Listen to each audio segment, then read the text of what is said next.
Revenge with Anjo. Margaret Hayes sat at the edge of a long mahogany table, surrounded by people who seemed allergic to silence. Laughter rippled through the air, sharp, polished, and practiced, the kind of laughter that came from expensive wine and well-rehearsed charm.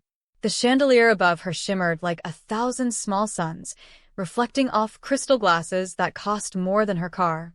She glanced toward her son, Ethan, seated beside his new wife, Vanessa. He looked every inch the part of a man who had made it. Custom suit. Rolex. Smile that never quite reached his eyes. Margaret shifted in her chair and forced a polite grin. She'd come all the way from her quiet home in Springfield for this dinner, hoping for warmth for family. But the room felt colder than winter glass. Vanessa stood at the head of the table, elegant in an ivory gown that glittered under the light. "Tonight's wine," she said proudly, holding up a deep red bottle, "is a 2018 Chateau Margaux, flown in from France. Only the best for our guests." Margaret smiled faintly, swirling her glass. "Well," she said kindly, "I think I saw something like that at Target last week. Maybe they're expanding their imports." The table went silent. Vanessa's smile froze, her painted lips twitching. Ethan's fork clattered against his plate. "Mom," he murmured under his breath, a warning tone in his voice. Margaret blinked, confused. "What?" "It was just a joke." Vanessa set the bottle down with a little too much force. "Actually," she said tightly, "this wine isn't sold in stores. It's from a private collector." The guests, mostly Vanessa's friends, exchanged uneasy glances. Margaret wanted to shrink into her seat. She hadn't meant to embarrass anyone. But the tension at the table grew heavy, hanging over the meal like fog. "Well," Margaret muttered softly, "either way, it's delicious." No one laughed. Even the chandelier seemed to hum disapproval. Vanessa returned to her seat, her smile painted back on, but the damage was done. The rest of the evening dragged like a bad play. Vanessa talked about exclusive galleries and her upcoming charity gala, while Ethan nodded dutifully. Margaret tried to join in, but her words fell flat. She missed when dinners meant laughter over pot roast and stories about the neighbor's dog. When dessert arrived, a single raspberry perched on a plate of chocolate drizzle, Ethan caught his mother's eye. "Mom," he said quietly, "can we talk for a minute?" She nodded, relieved to escape the performance. He led her down a hallway lined with photos, none of which included her. Ethan opened the door to his office. The air smelled faintly of leather and ambition.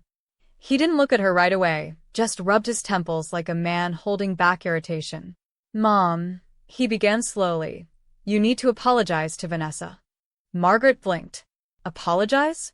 For what?" "For what you said about the wine," he said. "You embarrassed her and me, in front of everyone." She let out a small, disbelieving laugh. "Ethan, it was a joke. You can't be serious." "I am," he said firmly. "You can't talk like that here. This isn't Springfield.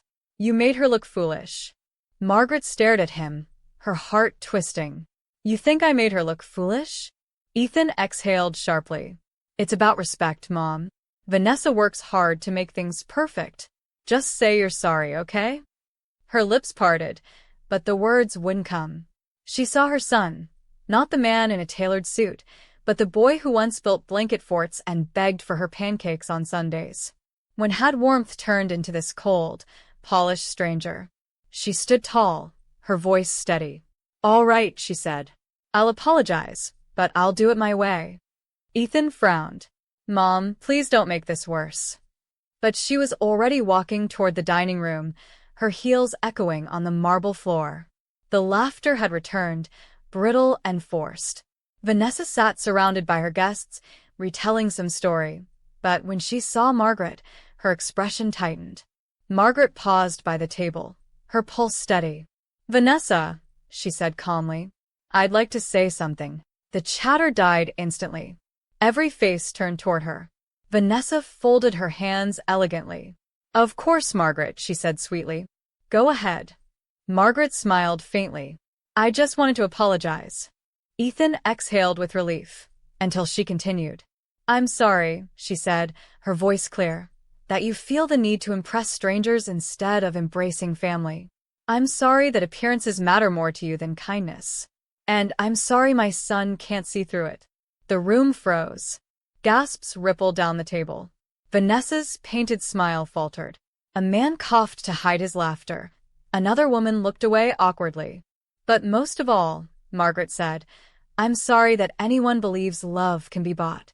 Because real love, real family, isn't for sale. Silence. Pure, stunned silence. Vanessa's eyes filled with tears. Ethan looked pale. Margaret held her chin high, then turned and walked back to her seat. Her hands trembled, but her heart felt strangely light.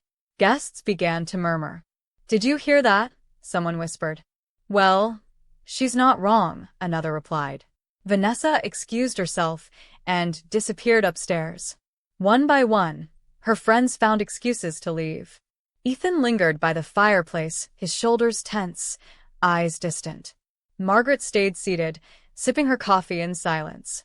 The night had exploded, and yet, for the first time in years, she felt honest, unmasked. When the last guest left, Ethan finally turned to her. Mom, he said quietly, I don't even know what to say. She smiled softly. Then don't. Just think.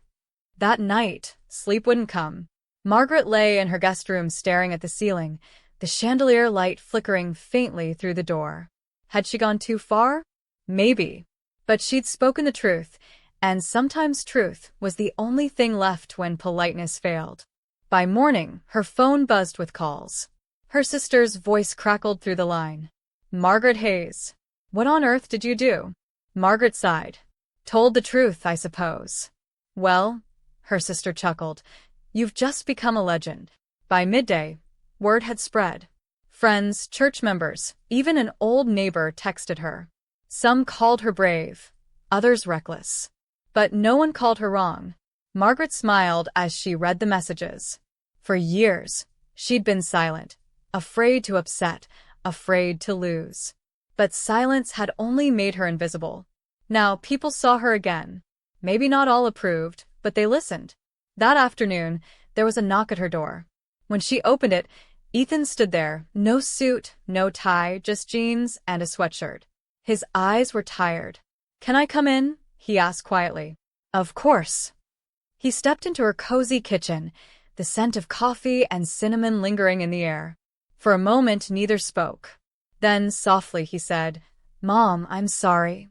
She gestured for him to sit. For what? For everything, he said. For choosing pride over you.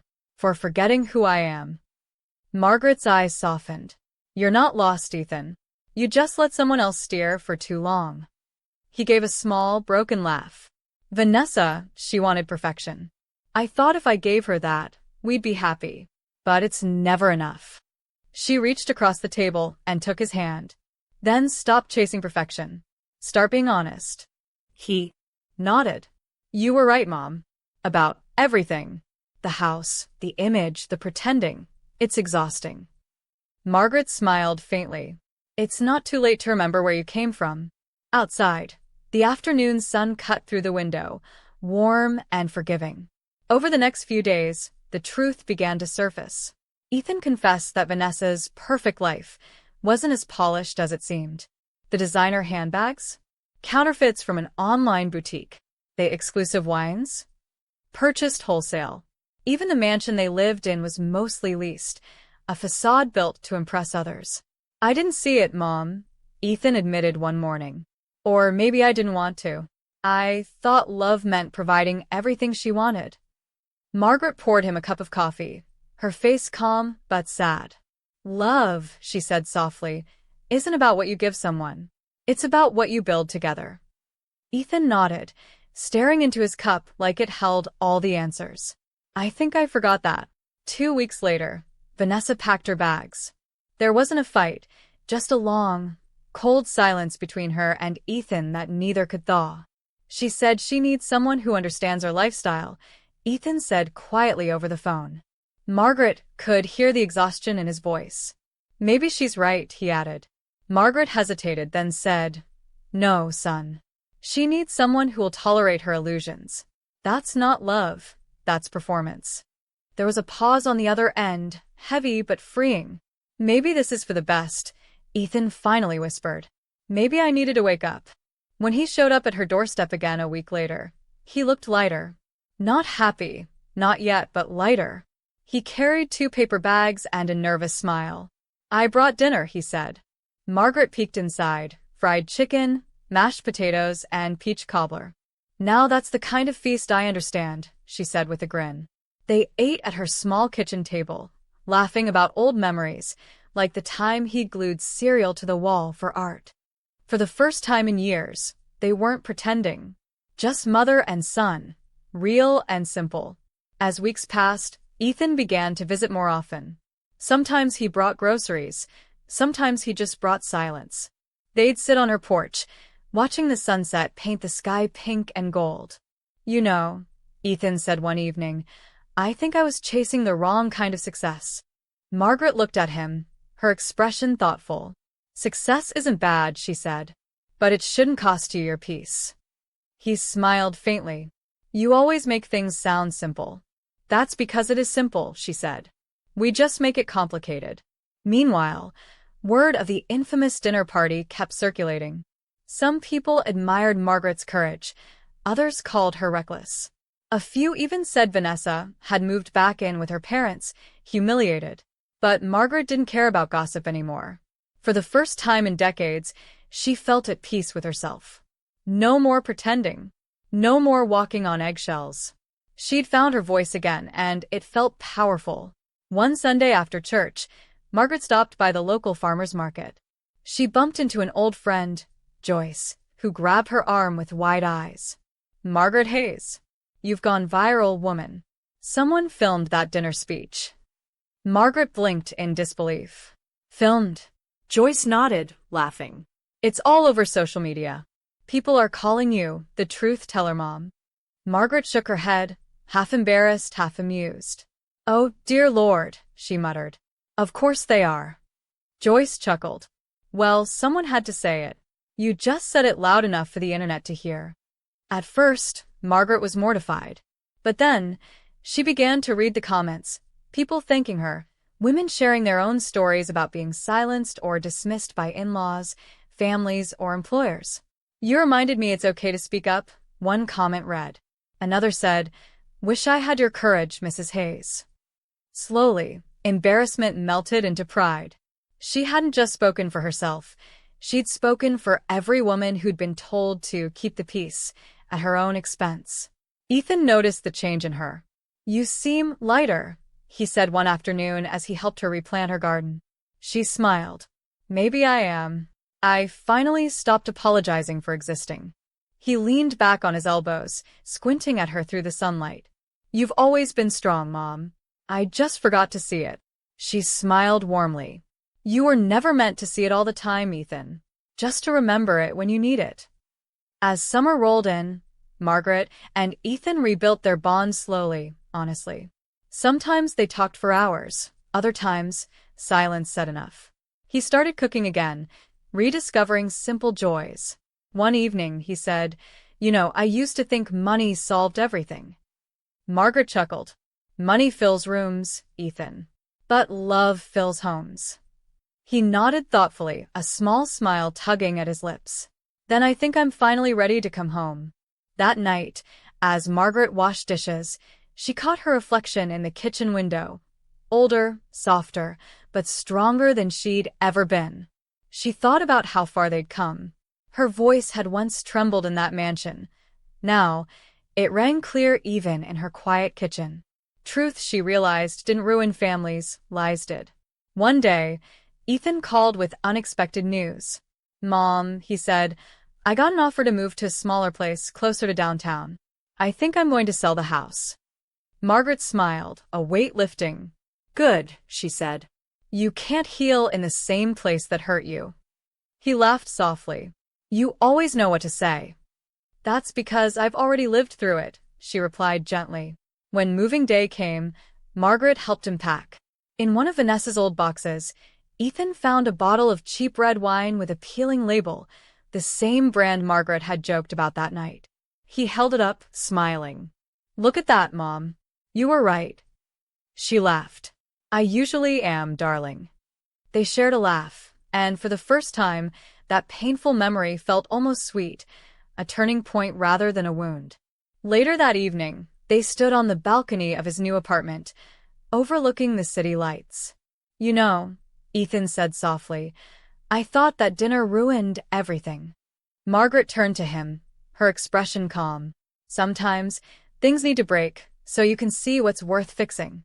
He looked at her for a long moment, eyes shining with gratitude. You saved me from losing myself, he said.